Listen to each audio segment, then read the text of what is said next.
नमस्कार दोस्तों, स्वागत है आपका ISPCS एकेडमी में। और जैसा कि आप जानते हैं कि हम लोग GS पॉइंटर में प्राचीन भारत के इतिहास को पढ़ रहे हैं, तो आज हम पढ़ेंगे जैन धर्म को। तो चलिए स्टार्ट करते हैं। इससे पहले कि हम स्टार्ट करें, यदि आप चैनल पर नए हैं तो दोस्तों चैनल को जरूर सब्सक्राइब कीजिए। यहाँ पे लिखा है कि जैन धर्म के संस्थापक हैं, तो वह हैं आपके ऋषभदेव। जैन धर्म के प्रधान तीर्थंकर हैं, तो वो भी ऋषभदेव ही हैं। जैन धर्म के 23वें और परशनार्थ मुख्यतः संबंधित थे, तो वह वाराणसी से संबंधित थे। नेक्स्ट देख लेंगे।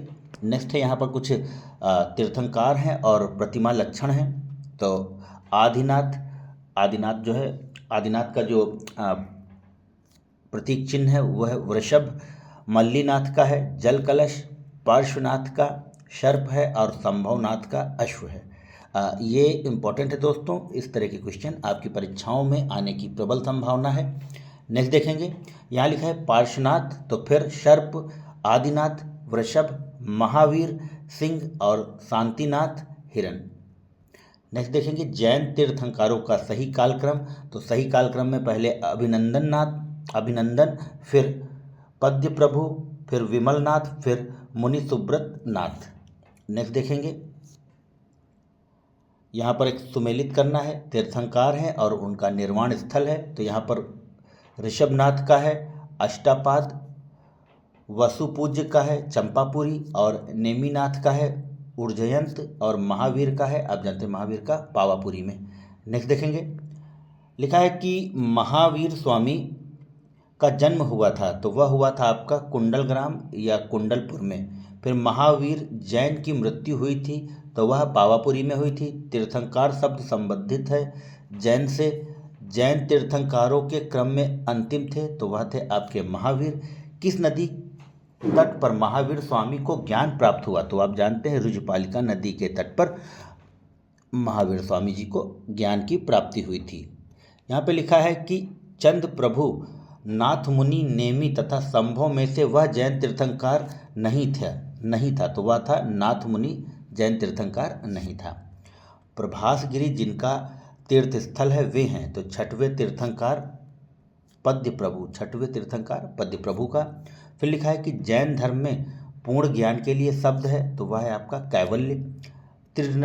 त्रिरत्न सिद्धांत, सम्यक धारणा, सम्यक चरित्र तथा सम्यक ज्ञान जिस धर्म से का अंग है वह है, तो वह है आपका जैन धर्म का अंग। नेक्स्ट देखेंगे, लिखा है कि अणुव्रत सिद्धांत का प्रतिपादन किया गया था, तो जैन धर्म ने किया था। श्यादवाद सिद्धांत है, तो वह है जैन धर्म का।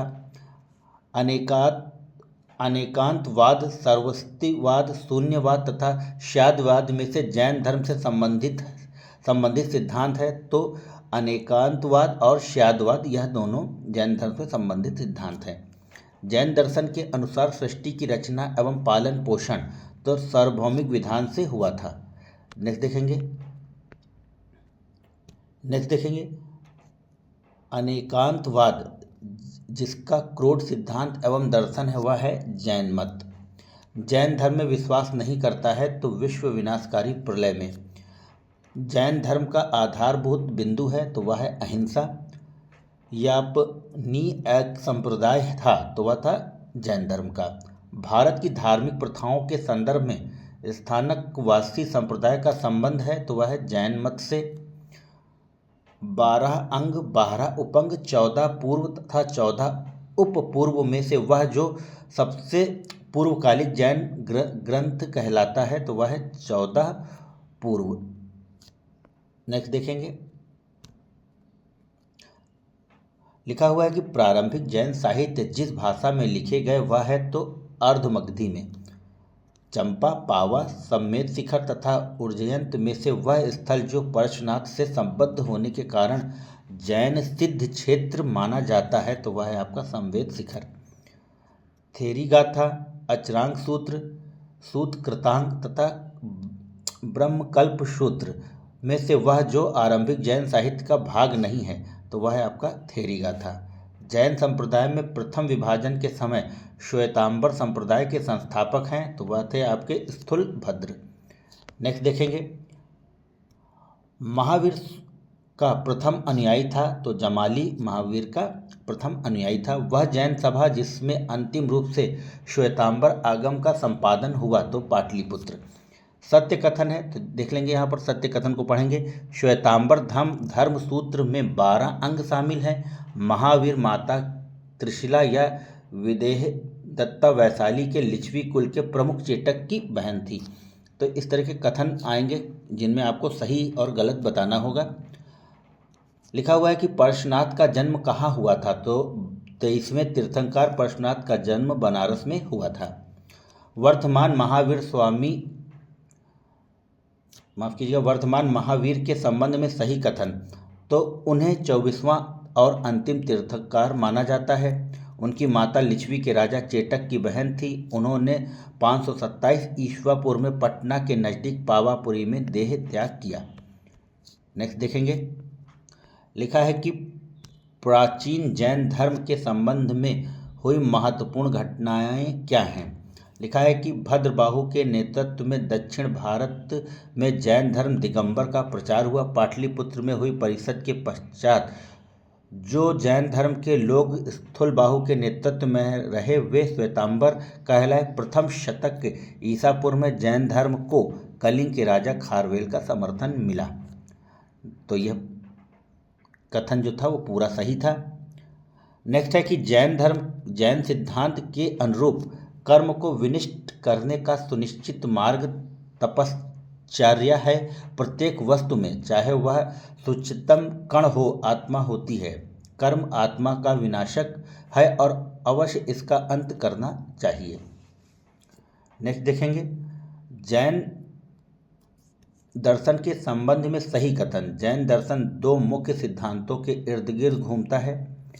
वह है कि अर्थात एकांतवाद और स्यादवाद। एकांतवाद के अनुसार प्रत्येक प्राणी में कई गुण होते हैं। वह स्थायी गुण जो किसी वस्तु की प्रकृति का निर्माण करता है गुण कहलाता है। नेक्स्ट देखेंगे। नेक्स्ट लिखा है कि आत्मा केवल जंतु और पादप जीवन की संपदा नहीं, बल्कि शिलाओं, प्रवाहित जलधाराओं और अन्य अनेक प्राकृतिक वस्तुओं की भी है, जिन्हें अन्य धार्मिक संप्रदाय जीवित नहीं मानते।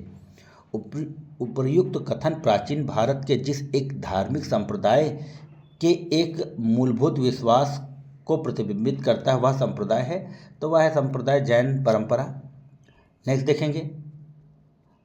लिखा हुआ है कि समाधि धारणा यानी कि संलेखना संबंधित है, तो वह है जैन दर्शन से। आजीवक संप्रदाय के संस्थापक थे, तो वह थे आपके मखली गोसाल। वह संप्रदाय जो नियति की अटलता में विश्वास करता है, तो है आपका आजीवक।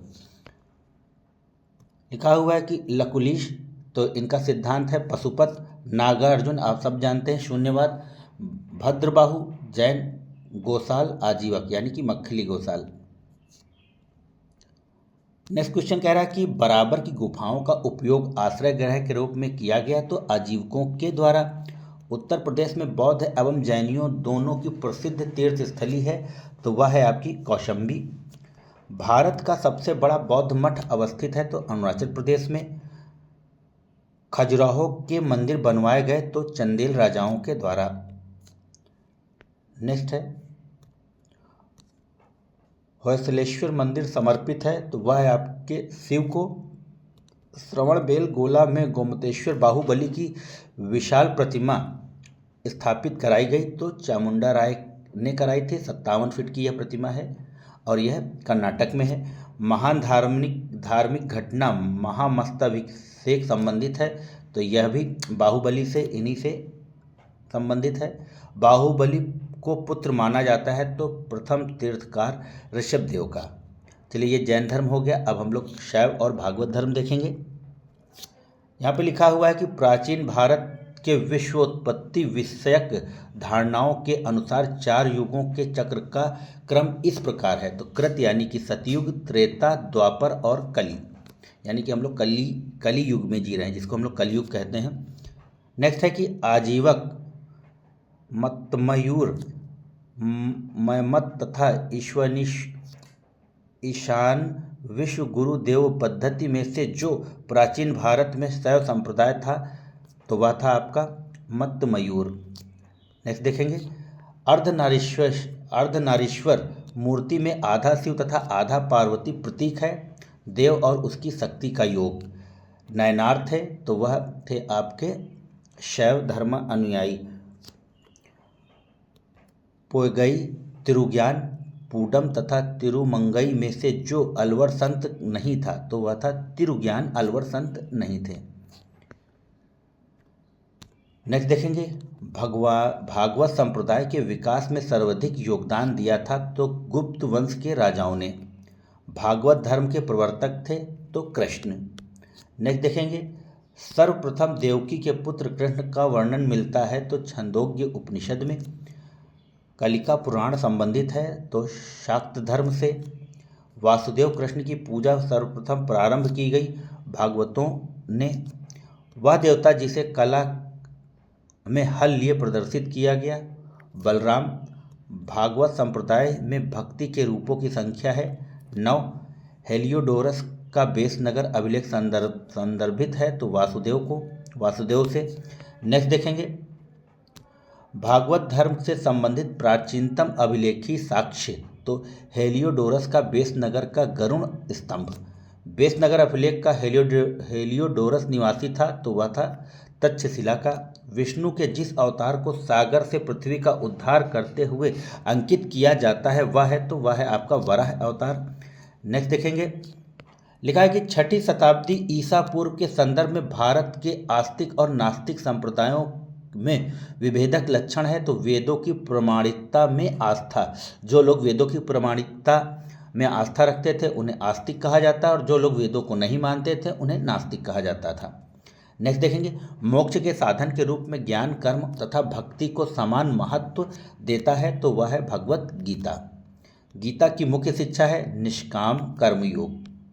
नेक्स्ट देखेंगे, प्रस्थान त्रयी में सम्मिलित है तो उपनिषद, ब्रह्मसूत्र और भागवत गीता। वह प्राचीन स्थल जहाँ 60,000 मुनियों की सभा में संपूर्ण महाभारत कथा का वाचन किया गया तो नैमिषारण्य में, यह सीतापुर के पास में है। नेक्स्ट देखेंगे, रामायण का वह कांड जिसमें राम और हनुमान की पहली भेंट का वर्णन है तो किष्किंधा कांड। पुरी में रथ यात्रा निकाली जाती है भगवान जगन्नाथ के सम्मान में। नासिक में कुंभ मेला लगता है गोदावरी नदी के तट पर। नाथपंथियों, सिद्धों और योगियों ने भक्ति धर्म को जिस क्षेत्र में लोकप्रिय बनाया वह क्षेत्र है उत्तर भारत। नेक्स्ट देखेंगे, यहाँ पे लिखा है कि जैन धर्म पावापुरी, हिंदू धर्म वाराणसी, इस्लाम धर्म मदीना और ईसाई धर्म वेटिकन। चलिए नेक्स्ट देखेंगे, यहाँ पर 6ठी शताब्दी ईसा पूर्व राजनीतिक दशा के बारे में हम लोग देखेंगे। लिखा है कि भारत के प्राचीनतम प्राप्त सिक्के तो वह थे चांदी के। राजा और राज्य यहाँ पर सुमेल है, देख लेंगे। प्रद्योत, अवंती, उदयन, वत्स, प्रसेनजित, कौशल, अजातशत्रु, मगध। नेक्स्ट देखेंगे, लिखा हुआ है कि अंग, चंपा, कौशल, साकेत या श्रावस्ती यहाँ पर राज्य और उनकी राजधानियां हैं। वत्स, कौशाम्बी, मत्स्य, विराटनगर।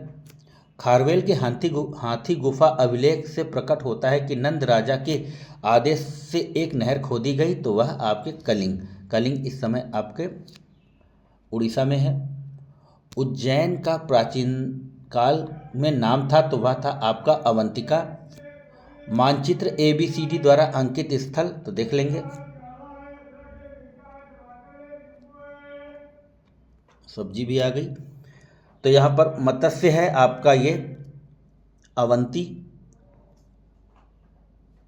वत्स ये उत्तर प्रदेश से सटा हुआ यानी कि उत्तर प्रदेश में ही है और अंग आपका ये आपका बिहार में। नेक्स्ट देखेंगे, माध्यमिका यानी कि नगरी करकोट, विराटनगर तथा रैट में से वे प्राचीन नगर जिनका उल्लेख महाभारत तथा महाभाष्य में हुआ तो माध्यमिका तथा विराटनगर का हुआ है। नेक्स्ट देखेंगे दोस्तों, यहाँ पे लिखा हुआ है कि उज्जैन अशोक, बिंबिसार तथा महापद्मनंद में से पाटलिपुत्र के संस्थापक थे तो आप जानते हैं उज्जैन ने पाटलिपुत्र नगर की स्थापना की थी। नेक्स्ट लिखा है कि सर्वप्रथम पाटलिपुत्र का राजधानी के रूप में चयन किया गया तो उज्जैन के द्वारा। फिर लिखा है कि उज्जैन वासुदत्ता की दंत कथा संबंधित है, तो वह है उज्जैन से।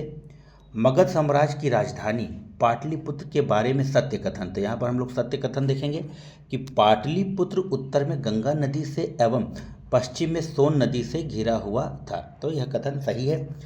लिखा है कि प्रथम मगध साम्राज्य का उत्कर्ष हुआ था तो ईसा पूर्व 6ठी शताब्दी में। गंधार, कंबोज, काशी तथा मगध में से वह जो ईसा पूर्व 6ठी शताब्दी में प्रारंभ में भारत का सर्वाधिक शक्तिशाली नगर था, तो वह था आपका मगध। नेक्स्ट देखेंगे, प्रारंभिक वैदिक काल के दौरान वह नगर वह शहर जो प्राचीन मगध साम्राज्य की राजधानी के रूप में कार्य करता था, तो वह था आपका राजगृह। और मित्रों, जब आप इस वीडियो को देखते हैं तो आप इसकी स्पीड को डबल करके देखिए, जिससे आपकी समय की बचत होने पाए। और दोस्तों, निरंतर अभ्यास करते रहें, क्योंकि निरंतर अभ्यास ही आपकी सफलता की कुंजी है। चलिए नेक्स्ट देखेंगे, विश्व का पहला गणतंत्र वैशाली में स्थापित किया गया है लिच्छवी द्वारा। 16 महाजनपदों की सूची जिन प्राचीन ग्रंथों से मिलती वे है तो अगुंतर निकाय एवं भगवती सूत्र में। पर्णी के अष्टध्यायी में जनपदों का उल्लेख मिलता है 22। नेक्स्ट देखेंगे, लिखा है कि महाभारत के अनुसार उत्तरी पांचाल की राजधानी स्थित है, तो वह था अहिछत्र में।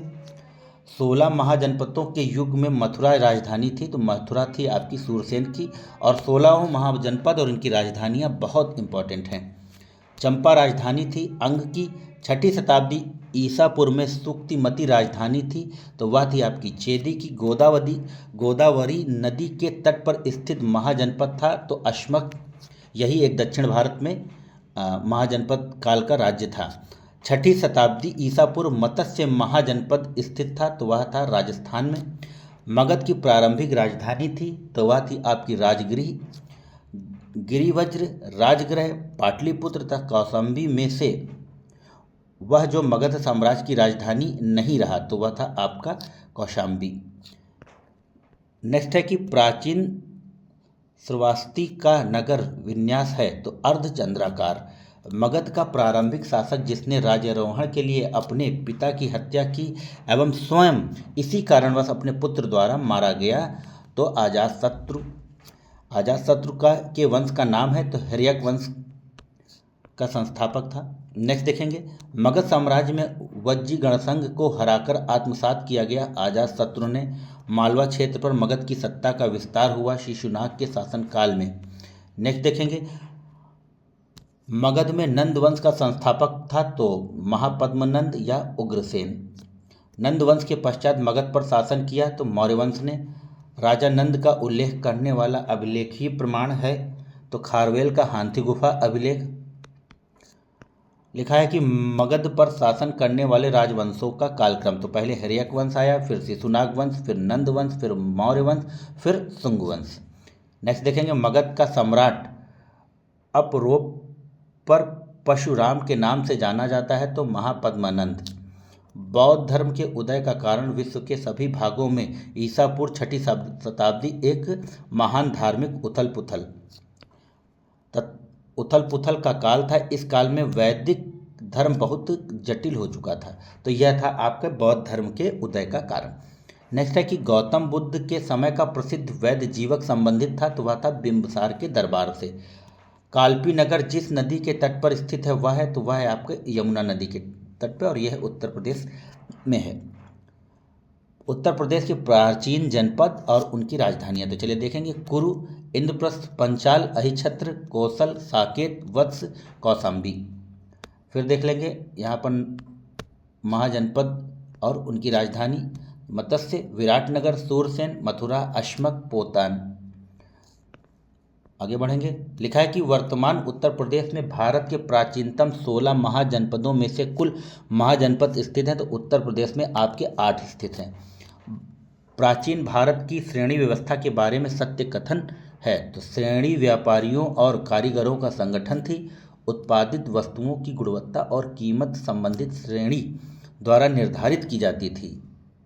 श्रेणी अपने सदस्यों के आचरण पर नियंत्रण रखती थी। उत्तर भारत के साथ साथ दक्षिण भारत में भी श्रेणियों के प्रचलन का उल्लेख मिलता है। तो मित्रों, इस वीडियो में हम यहीं तक कवर करेंगे और कल हम यूनानी आक्रमण और उससे आगे कवर करेंगे। और निरंतर अभ्यास करते रहें। वीडियो को ज़्यादा से ज़्यादा लोगों तक शेयर कीजिए, चैनल को सब्सक्राइब कीजिए। आपका दिन शुभ हो। धन्यवाद। जय हिंद, जय भारत, नमस्कार।